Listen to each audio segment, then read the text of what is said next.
नमस्कार। आज हम उत्तराखंड में एक खास जगह नारायणबगड़ ब्लॉक चलेंगे और वहां मनाए जाने वाले बैसाखी पर्व को थोड़ा करीब से जानेंगे। जी। हमारे पास जो जानकारी है वो बताती है कि ये सिर्फ कैलेंडर वाला त्योहार नहीं है।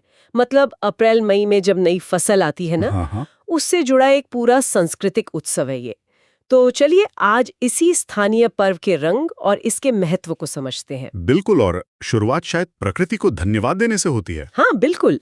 बैसाखी के दिन क्या होता है कि लोग सुबह सुबह उठते हैं और फिर गंगा जी में या जो भी पास की नदी हो उसमें स्नान करते हैं। पवित्र स्नान मानते हैं इसे। हाँ। और उसके बाद गांव के जो देवस्थान होते हैं, मंदिर या कोई पवित्र जगह, वहां पूजा होती है। अच्छा। खास तौर पर ग्राम देवता की, नाग देवता की और माँ भगवती की पूजा का जिक्र है। ये दिलचस्प है। देखिए कैसे ये रस्में सीधे सीधे वहाँ के कृषि चक्र मतलब खेतीबाड़ी के साइकिल से और लोगों की आस्था से जुड़ी हुई हैं। हाँ फसल पक गई तो पहले प्रकृति और देवताओं का शुक्रिया अदा किया, फिर पवित्र स्नान करके पूजा करके एक तरह से नए कृषि साल की अच्छी शुरुआत की कामना की।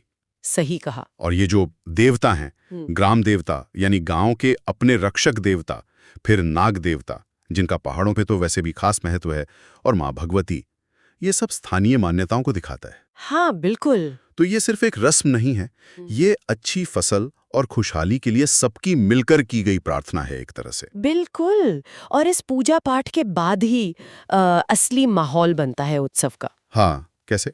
गांव में कुछ तय जगह होती है, जैसे बगवाल मैदान कहते हैं। ये पारंपरिक रूप से त्योहारों या मेलों के लिए ही होते हैं शायद। अच्छा, बगवाल मैदान। हाँ, या फिर देवथान चौक, मतलब जो मुख्य देवता का स्थान है गांव में, उसके पास का चौराहा। इन जगहों पर मेले जैसा माहौल हो जाता है। ओ, मेले लगते हैं बकायदा? हाँ हाँ। और इन मेलों का माहौल तो बस देखने लायक होता है। जो महिलाएं हैं वो अपना पारंपरिक पहनावा पहनती हैं, जैसे घाघरा चोली, और अपने लोकगीत गाती हैं। और पुरुष वो भी पीछे नहीं रहते।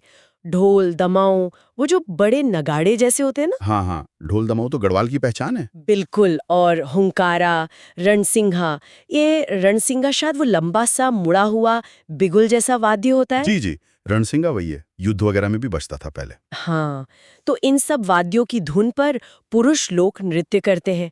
और गीतों में भी देखिए, कभी मौसम का स्वागत होता है, नई फसल का जिक्र होता है, तो कभी वहाँ के स्थानीय वीरों की कहानियां गाई जाती हैं। ये ध्यान देने वाली बात है। ये मेले सिर्फ नाच गाना मतलब मनोरंजन भर नहीं है। नहीं नहीं। ये असल में एक बहुत जरूरी जरिया है अगली पीढ़ी को अपनी जड़ों से, अपनी लोक संस्कृति, अपने रीति रिवाजों से जोड़ने का। सही कहा। ये एक तरह से सांस्कृतिक विरासत है जो पीढ़ी दर पीढ़ी आगे बढ़ रही है, इन गीतों से, नृत्यों से, सबके साथ मिलकर हिस्सा लेने से। अच्छा, आपने वेशभूषा और वाद्यों की बात की, तो क्या जानकारी में ऐसा कुछ था कि इनमें वक्त के साथ कुछ बदलाव भी आ रहा है? ये सवाल तो अच्छा है। देखिए, हमारे पास जो जानकारी है उसमें सीधे सीधे बदलाव का जिक्र तो नहीं है, पर ये जरूर लगता है कि वो पारंपरिक रूप को बनाए रखने पर काफी जोर देते हैं। ये अच्छी बात है। और मेले में सिर्फ नाच गाना ही नहीं, बाजार भी लगता है पूरा। हाँ, बाजार तो मेले का जरूरी हिस्सा होता है। बिल्कुल। वहाँ जो स्थानीय कारीगर हैं वो अपना हाथ का बना सामान बेचते हैं, लकड़ी पर नक्काशी का काम, ऐसी चीजें। और खाने पीने में खास तौर पे गुजिया और जलेबी के स्टॉल लगते हैं। अरे वाह, मीठे के बिना तो त्योहार अधूरा है। हाँ, और बच्चे वो लकड़ी की तलवारें लिए, मिट्टी के खिलौने, गुब्बारे, पूरे मेले में दौड़ते भागते दिखते हैं। एकदम उत्सव वाला माहौल। और इसका एक और पहलू है जो शायद हम भूल जाते हैं, सामाजिक पहलू। हाँ, वो तो है ही। ये त्योहार सिर्फ धर्म या संस्कृति का मामला नहीं है, ये लोगों के आपस में मिलने जुलने का बहुत बड़ा मौका होता है। सही बात है। खासकर पहाड़ों में देखिए, लोग काम के लिए दूसरी वजहों से दूर दूर रहते हैं, तो ऐसे त्योहार बहाना बन जाते हैं घर लौटने का, अपने रिश्तेदारों से मिलने का, पुराने दोस्तों से गपशप करने का। सालों बाद मिलते होंगे लोग। हाँ बिल्कुल। तो ये जो पारंपरिक सामाजिक ताना बाना है ना, उसको ये त्योहार मजबूत करते हैं, समुदाय की भावना को बढ़ाते हैं। तो कुल मिलाकर हमने देखा कि नारायणबगड़ की ये जो बैसाखी है, ये सिर्फ कैलेंडर की एक तारीख नहीं है। नहीं।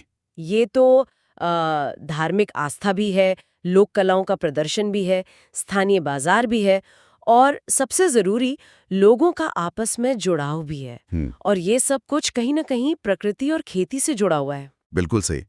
और ये हमें सोचने पर भी मजबूर करता है कि कैसे ये जो हाइपर लोकल मतलब बहुत ही स्थानीय स्तर के त्योहार होते हैं, जो शायद बड़े राष्ट्रीय त्योहारों की चकाचौंध में खो से जाते हैं, वो असल में उत्तराखंड जैसे इतने विविध और सांस्कृतिक रूप से समृद्ध क्षेत्र की अपनी खास पहचान को कैसे सहेज कर रखते हैं। हाँ, ये तो है। विचार करने वाली बात यह भी है कि एक तरफ तो ये परंपराएं इतनी जरूरी हैं, लेकिन आज के समय में इनको ऐसे ही बनाए रखने में क्या चुनौतियां आती होंगी? जरूर आती होंगी। और हमारे आसपास ऐसे और कितने स्थानीय उत्सव या परंपराएं होंगी जिनमें ऐसी ही गहराई हो, ऐसा ही महत्व हो, पर हमारा ध्यान शायद उन पर गया ही ना हो।